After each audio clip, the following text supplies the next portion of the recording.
Come closer. The shadows have missed you, and tonight they have a new story to tell. Welcome to Scary Stories After Dark.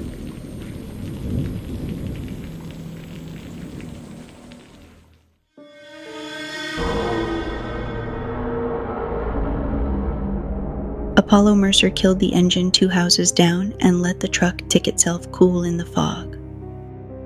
Hellsport went to sleep early. By 10, the streets were empty, the porch lights dimmed to halos in the mist. He liked nights like this. Quiet made people careless. He lifted the thermos from the cup holder and took a slow sip of coffee, eyes fixed on the rundown house ahead. Peeling paint, sagging gutters, a single yellow bulb over the porch that flickered like it couldn't decide whether to live or die. The email had been simple. Target located, reward upon completion, no name, no crime. Just an address and a photo too blurry to be useful. He told himself not to think about that part. A figure stepped out onto the porch. Apollo straightened slightly in his seat. Male, tall, shoulders too broad for his frame. His face hidden under the hood of a sweatshirt. He moved oddly, stiff like his joints didn't bend the way they should. Apollo watched through the windshield without moving. A woman came out seconds later, barefoot, hair pulled back tight. She followed the man to the car parked in the driveway. Their voices carried faintly through the fog, sharp, angry whispers. Apollo couldn't make out the words, only the tension. The woman gestured wildly. The man didn't react. She shoved him. He didn't budge. Apollo felt the first flicker of unease crawl up his spine. The woman got into the car and tore down the street, tires hissing on damp pavement. The man stood there for a long moment, staring into the fog as if he knew he was being watched. Apollo held his breath without meaning to. Finally, the man turned and went back inside. The porch light clicked off. The house went dark. Apollo waited another 15 minutes before opening the truck door.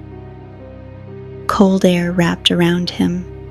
He pulled his baseball cap low and crossed the street casually, hands in his jacket pockets, boots silent on wet asphalt. Up close, the house smelled wrong. Sour, metallic. He moved along the side yard, keeping to the shadows until he noticed it. A faint glow beneath the house, a basement window. Apollo crouched slowly and leaned toward the glass. At first, he couldn't understand what he was seeing. A shape moved inside, huge, wrong, hunched over something on the floor. Then it shifted into the light, and Apollo's brain refused to accept it. The man's back had split open, skin stretched and torn around something massive trying to exist beneath it. Thick, matted hair covered a hulking frame. Horns scraped the low ceiling. Its jaw worked violently as it tore into a dark heap on the concrete floor. Apollo couldn't breathe. A minotaur. Not a costume, not a trick of light. A minotaur chewing. A sharp crack split the night. Apollo froze, the branch under his boot. Inside, the creature stopped moving. Its head lifted slowly. Apollo dropped down beneath the window just as the thing turned toward him. Heavy footsteps shook the floor above. A door slammed open. Apollo ran. He didn't look back. He didn't think. He crossed the yard, the street, and dove into his truck, slamming the door quietly and ducking low in the seat. Seconds later, the front door of the house creaked open. Apollo peeked over the dash. The man stood on the porch again. human, perfectly human. But his eyes, they reflected bright red in the fog like an animal caught in headlights. He scanned the street slowly. Apollo's heart hammered so hard he was sure it would give him away. After a long, terrible moment, the man went back inside. The house went dark again. Apollo started the truck and drove home without turning on his headlights until he hit the main road. He didn't remember the drive. He only remembered the chewing sound. His laptop was waiting for him on the kitchen table when he got home. Open. A new email. He didn't remember leaving it there. His stomach tightened as he read. You must eliminate the target. Eliminate. Apollo stared at the word for a long time. He was a bounty hunter, not a killer. His jaw clenched. He hadn't read the contract carefully. He knew that now. The reward amount blinked at the bottom of the message. Enough to change his life.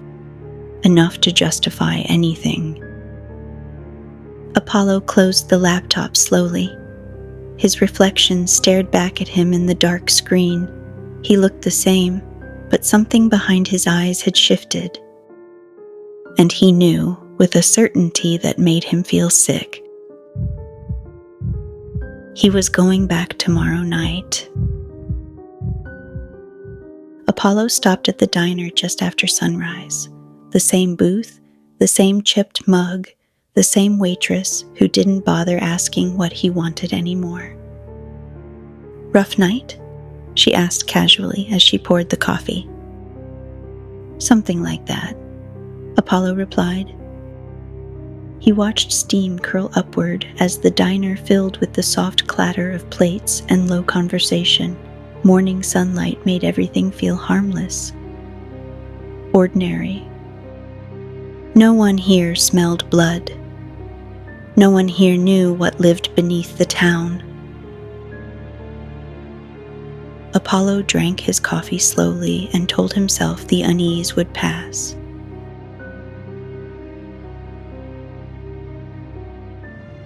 The second email came 2 nights later. Apollo didn't question how they knew he had done it. He didn't question how the money had already appeared in his account by morning. He didn't question why he hadn't called the police. He just opened the message and read the address. A photo this time, a middle-aged man in a windbreaker holding the leash of a golden retriever. Smiling. Ordinary. Target active nightly between 11:40 p.m. and 12:10 a.m. Apollo found himself nodding as he read it, like this was normal, like this was work.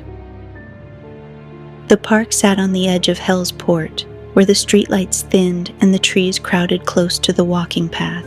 Fog clung low to the grass, turning the world into a dim gray tunnel. Apollo waited on a bench near the path, cap low, thermos in hand. At 11:47, the man appeared, same jacket, same dog, same relaxed pace. Apollo watched him pass without looking up. The dog, however, did. It slowed, its head turned toward Apollo, and it began to whine. The man tugged gently on the leash. "Come on, buddy." Apollo rose from the bench and followed at a distance. The man walked deeper into the park where the trees grew thick and the path turned to gravel. No houses nearby, no windows, no witnesses. Perfect. The dog began resisting harder now, nails scraping the gravel as it tried to pull backward. A low growl rumbled from its chest. Apollo's skin prickled. The man stopped walking. He sighed, annoyed, and bent down to check the leash. And that's when Apollo saw it. The man's head hung too low, not looking at the dog, not looking at the leash. Just hanging like it was too heavy for his neck. Apollo slowed his steps. The man straightened, but his head didn't lift. It stayed angled toward the ground, chin nearly touching his chest. The dog yelped suddenly and tried to bolt. The man's hand snapped out with impossible speed and caught the leash before the dog could escape. His movements were jerky now, wrong. Apollo stepped off the path into the trees, watching, waiting. The man shuffled forward into a patch of shadow between the trunks, and then his body shifted. His shoulders rose unnaturally high, his spine curved, his head remained pointed at the ground as if it had fused that way. Apollo felt dread settle into his stomach like a stone. The creature dropped to all fours. The dog began screaming. Apollo moved without thinking, but just as he broke from the trees, the leash slipped from the creature's grip. The dog tore free in a blur of fur and panic, vanishing into the fog with desperate yelps that faded into the night. The creature didn't look up. It couldn't. Its massive, distorted neck forced its gaze permanently downward as it lurched toward where the dog had been seconds before, jaws snapping at empty air. Apollo closed the distance. The knife slid in clean between the ribs. The creature convulsed once and collapsed without a sound. Apollo stood there, breathing hard, staring at the body. He didn't feel shock. He didn't feel horror. He felt efficient. A soft whine came from the trees behind him. Apollo turned slowly. The dog stepped out of the fog trembling, ears pinned back, eyes wide and glassy. It looked at the body once, then at Apollo. For a long moment, neither of them moved. Then the dog crept forward and pressed itself against his leg. Apollo swallowed. He crouched carefully, hands slow, voice low. Hey, buddy, you're all right." The dog's body shook as he ran his hand gently over its head. Apollo slipped the leash into his grip and stood. "Come on," he muttered quietly. "You're not staying here." He didn't know why he said it. He didn't know why it mattered. But it did. He walked back to the truck with the dog glued to his side like it had decided in that moment that Apollo was the only safe thing left in the world. By morning, the world pretended nothing had happened. Darren slid into the booth across from him, jacket still on, eyes tired. "Town's been weird," he said, tearing open a sugar packet. "You hear about the dog walker? Guy just vanished." Apollo stirred his coffee. "People disappear." Darren snorted. "Not like this." Apollo met his eyes and gave a small shrug. "Maybe it's cleaning itself out." Darren laughed uneasy. "Man, you say stuff like that like it's comforting."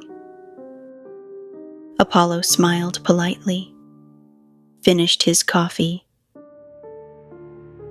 No one noticed the dog waiting patiently by the door.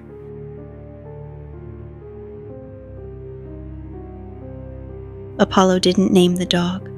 He told himself it was temporary. But the pup followed him from room to room like a quiet shadow, nails clicking softly on the hardwood floors. It slept by the door, ate from an old metal bowl Apollo found in the garage, watched him with eyes that never quite relaxed. The third email arrived the next evening. A photo of a man in a cemetery uniform, late 30s, greasy hair, cigarette tucked behind one ear. Graveyard shift. Active between 1 a.m. and 3 a.m. Apollo read it while the dog rested its head on his boot. He didn't hesitate anymore. The cemetery sat on a hill overlooking Hell's Port, rows of headstones like crooked teeth in the fog. The iron gate groaned when he pushed it open, and the sound seemed too loud for the hour. He left the dog in the truck this time. The night air smelled like wet earth and old flowers. Apollo moved between the graves with slow, deliberate steps, boots quiet against the grass. He spotted the man near the maintenance shed, leaning against a shovel, smoking lazily and staring into the dark like he owned it. Apollo watched from behind a stone angel. The man flicked the cigarette away and bent to pick up the shovel. He began digging beside a fresh grave. Apollo frowned. The plot marker read a name Apollo recognized.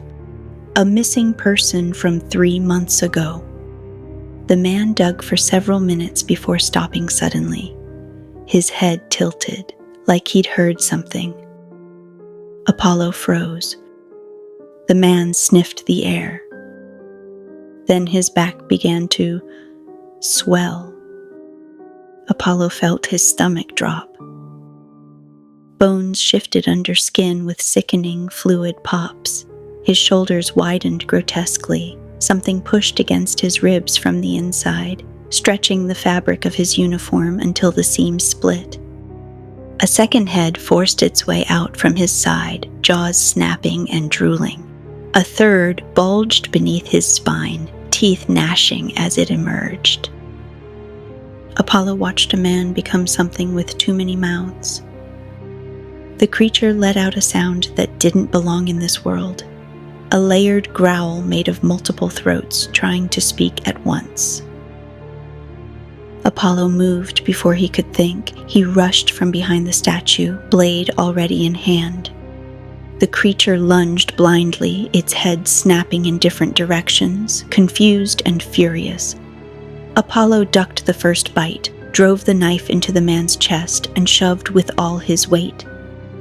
They fell into the open grave together. Dirt rained down around them. The creature thrashed violently, jaws tearing at the air inches from Apollo's face. Hot breath washed over him, thick with rot. Apollo stabbed again, and again, and again, until the thing stopped moving. He lay there for a moment in the grave, chest heaving, staring up at the fog-covered sky. His ears rang with silence. When he finally climbed out, he noticed what the creature had been digging toward. The coffin lid had already been cracked open. Apollo stepped closer and forced himself to look. Inside were bones, old ones, picked clean. He didn't feel horror this time, he felt confirmation. He wiped the blade on his sleeve and filled the grave back in slowly, methodically, like he was finishing a job. As he walked back toward the gate, he realized something unsettling. He wasn't shaken, he wasn't disturbed. He felt justified. And somewhere in the fog behind him, unseen between the gravestones, a woman stood watching, smiling.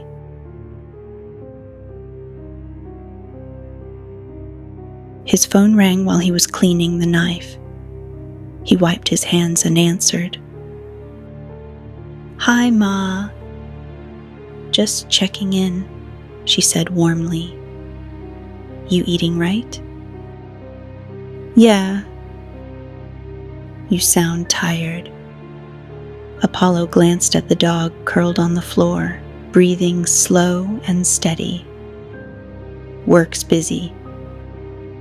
"Don't forget you're allowed to rest," she said gently. "You're not made of stone." Apollo smiled despite himself. "I know." After he hung up, the kitchen felt too quiet. He cleaned the knife again.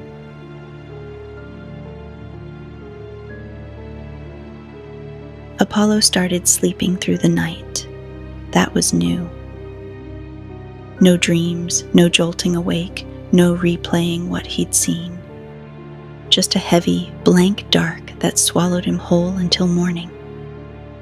The dog had claimed a spot beside his bed. It didn't whine anymore. It didn't pace. It simply existed near him like a silent guardian. The fourth email arrived just after sunset. A woman this time. Mid-40s, sun hat, hiking boots, smiling for a photo beside a wooden trail sign that read, Hell's Port Nature Walks, Guided Tours, active on trails after 9:30 p.m. Apollo knew the trail system well. Everyone in town did. Families hiked there on weekends. Kids rode bikes along the gravel paths. He parked a mile from the entrance and walked the rest of the way under the cover of trees. The woods were thick, swallowing sound. Fog hung low between the trunks, turning the trail into a gray tunnel that seemed to stretch forever. He heard her before he saw her. Soft humming, a woman's voice drifting between the trees like a lullaby. Apollo slowed his steps. She stood in a clearing ahead, back to him, lantern hanging from one hand. Her posture was relaxed, almost peaceful. For a moment, Apollo questioned the email. She looked normal, harmless. The humming stopped. Her head tilted slightly, as if she sensed him. Apollo stepped off the path and crouched behind a fallen log. She set the lantern down gently on a rock. And then she split. Her torso tore away from her legs with a wet, unnatural sound. Organs hung in long, glistening strands as the top half of her body lifted into the air, floating weightlessly between the trees. Her lower half remained standing where she had been, feet planted neatly on the forest floor. Apollo didn't react, didn't gasp, didn't hesitate. He moved. By the time the upper half realized he was there, Apollo had already reached the legs. He kicked them over and drove the knife down into the spine. The floating torso shrieked, a sound so sharp it seemed to cut through the fog itself, and dropped violently from the air. It thrashed beside him, clawing at the dirt, trying to pull itself back together. Apollo ended it quickly. When it was over, he stepped back, breathing steadily. No shaking hands, no racing heart.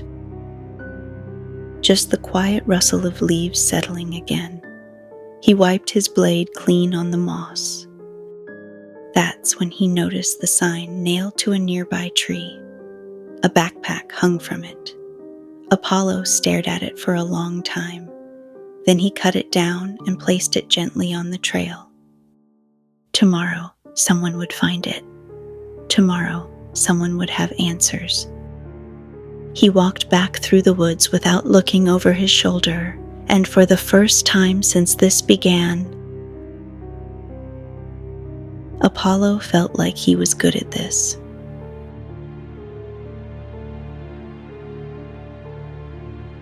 By the fifth email, Apollo had a routine. Coffee, dog fed, knife cleaned. Truck idling in the driveway while the fog settled over Hell's Port like a second skin. The photo this time showed a man standing in front of a small storefront filled with glass tanks, reptiles and exotics, open daily. Apollo had passed the place 100 times and never gone in. He went in that afternoon. The bell over the door jingled softly.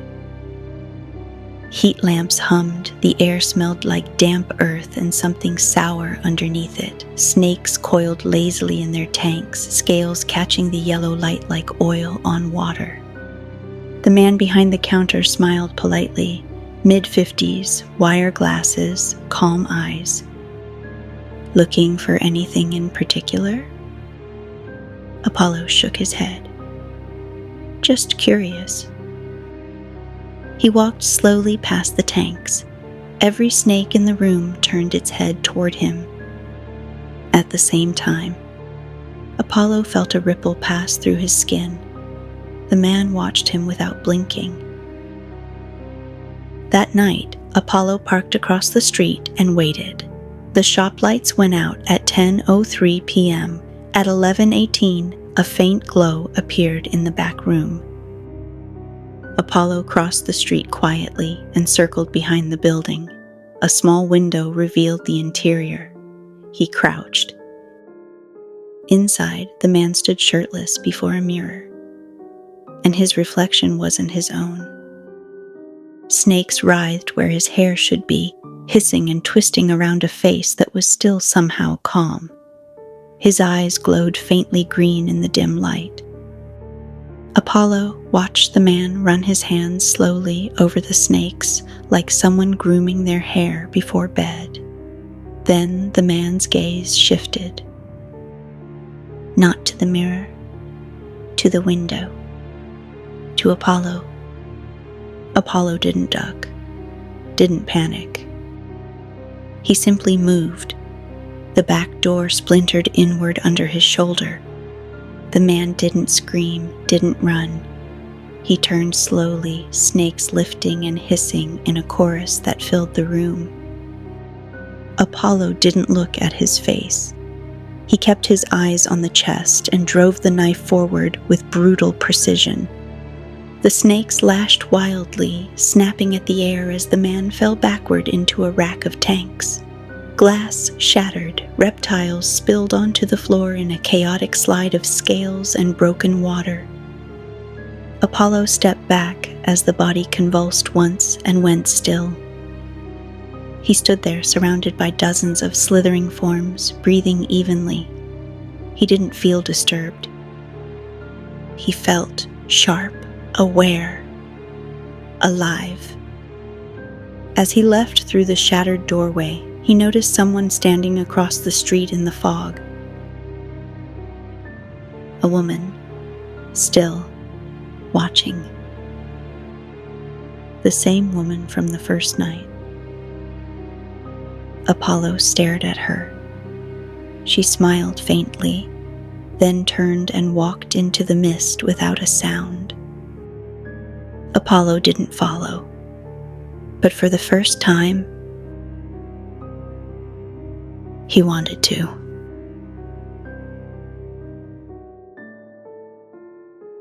The sixth email contained 2 targets. Apollo didn't find that strange anymore. He just read. A woman in her 30s, curtains always drawn, water bill higher than any house on the block. A man in his early 30s, grocery store bagger, quiet, keeps to himself, walks home alone after closing every night. Apollo handled them in the same evening. The woman first. He entered through an unlocked back door and followed the sound of running water through the house. The bathroom light glowed beneath the door. Inside, the tub was overflowing. Water poured onto the tile in steady sheets. She stood in the center of it, fully clothed, head tilted back as if enjoying the sound. Her neck bulged, then split. A second head pushed out beside the first, gasping wetly, then a third. Apollo didn't wait. He moved through the water without hesitation and drove the blade into her chest before the heads had fully formed. They screamed in 3 voices at once before collapsing into the bath with a heavy splash. Apollo turned off the faucet and left. No pause, no reflection. Just movement. The man from the grocery store came later. Apollo followed him through dim side streets until they reached a stretch of road without streetlights. The man slowed, stopped, and 3 shadows separated from his body under the moonlight. They fanned out across the pavement like hunting dogs. Apollo stepped forward calmly. By the time the creature realized he was behind it, Apollo had already cut its throat. The extra shapes dissolved into nothing as the body hit the ground. Apollo stood over it, breathing slow and steady. He didn't feel anything.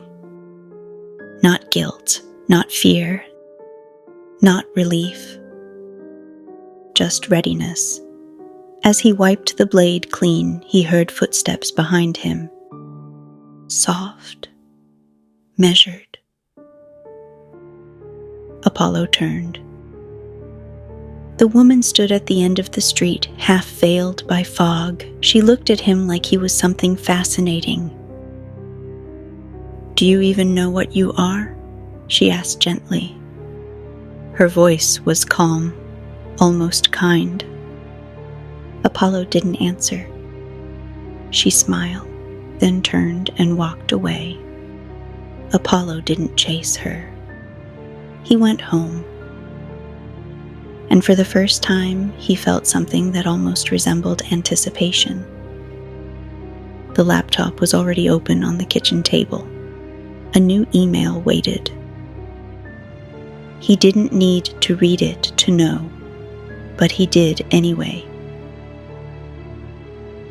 Target, Echidna.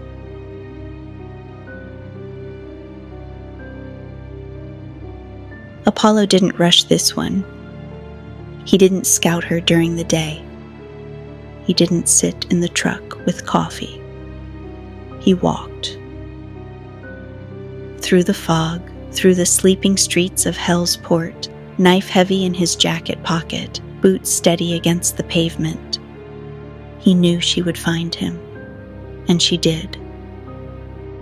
She stood beneath a flickering street lamp at the edge of town where the road met the marsh, hands folded loosely in front of her, hair falling softly over her shoulders. Waiting. Apollo stopped a few feet away. For a long moment, neither of them spoke. She studied him with calm curiosity, like he was something rare she'd been hoping to see up close.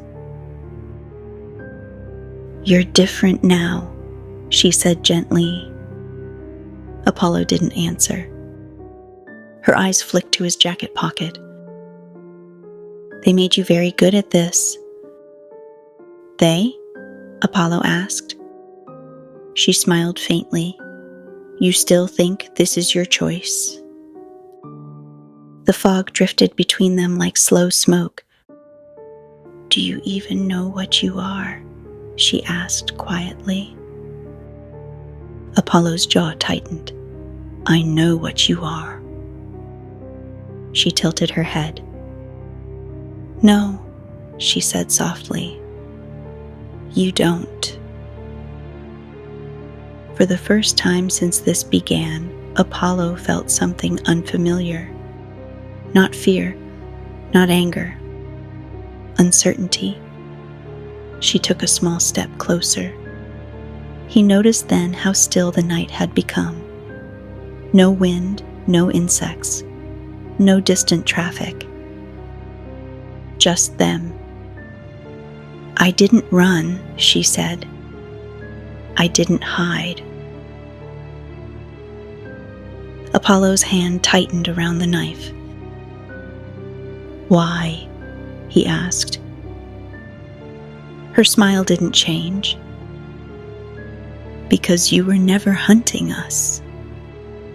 Something in his chest twisted at the words. He moved before he could think about them. The blade slid into her ribs with practiced precision. She didn't gasp, didn't fight.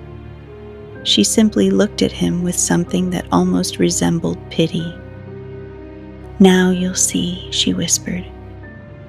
Her body collapsed gently into his arms. For a long moment, Apollo stood there holding her weight. The fog swallowed the street lamp. When he finally let her fall, she hit the pavement with a soft, human sound. Nothing monstrous revealed itself, no transformation. Just a woman lying still in the road. Apollo stared at her longer than he had stared at any of the others. Then he walked home.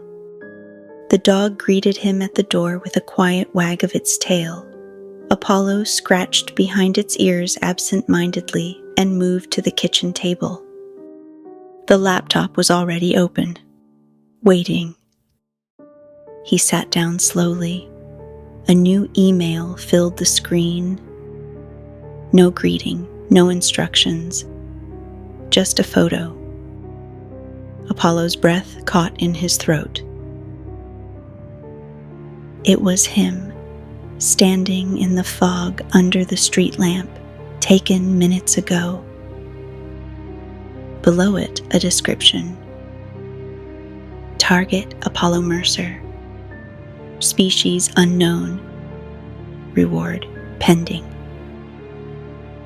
Apollo stared at the screen for a long time. The dog rested its head against his knee, and for the first time since this began, Apollo didn't know what he was looking at.